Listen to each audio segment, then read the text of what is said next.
ভারতে ফুটবলের ইতিহাস ক্লাস 10-এর প্রথম চ্যাপ্টার থেকে মাঝে মাঝে প্রশ্ন হয়। ভারতের ফুটবলের ইতিহাস সম্বন্ধে কি জানো? এটা জেনারেল নলেজের জন্য জানা দরকার আছে।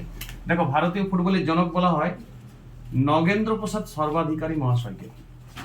ইনি 1854 সালে একটা প্রথম ম্যাচ প্রতিষ্ঠা করেছিল। ইনি শোভাবাজার ফুটবল ক্লাব, কলকাতা তখন প্রতিষ্ঠা ছিল। এই শোভাবাজার ফুটবল ক্লাবে শোভাবাজার ক্লাবের সদস্য ছিলেন একজন। সেখানে ইংরেজদের দ্বারা ব্রিটিশ পৃষ্ঠপোষকতাতেই, ইস্ট ইন্ডিয়া কোম্পানির পৃষ্ঠপোষকতাতেই মূলত এই ফুটবল খেলাটা কলকাতা টাউনে প্রসার লাভ করেছিল।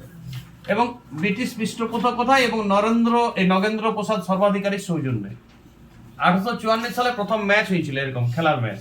প্রথম ক্লাব হচ্ছে ক্যালকাটা এফসি, প্রতিষ্ঠিত ক্লাব কলকাতার জন্য কলকাতা এফসি, ক্যালকাটা এফসি তখন।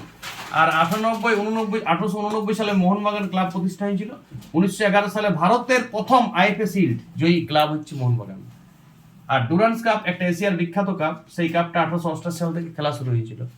ভারতের হয়ে সর্বোচ্চ গোলদাতা হচ্ছে সুনীল ছেত্রী। ভারতের ফুটবলের সর্বোচ্চ গোলদাতা হচ্ছে সুনীল ছেত্রী। মোহনবাগান ছাড়াও কলকাতাতে এখন আরো দুটা ক্লাব উন্নত আছে, একটা হচ্ছে ইস্ট বেঙ্গল আর একটা হচ্ছে মোহামেডান এফসি। বাস এই সম্বন্ধ তথ্য তোমাকে কলকাতা সম্বন্ধে জানতে হবে। ভারতে এখন অনেক ফুটবল ক্লাবের নাম করা আছে, গোয়া এফসি, ব্যাঙ্গালোর এফসি, ঠিক আছে, মুম্বাই এফসি। এই ক্লাবগুলো ভারতের ফুটবলের গুরুত্বপূর্ণ নাম করা আরো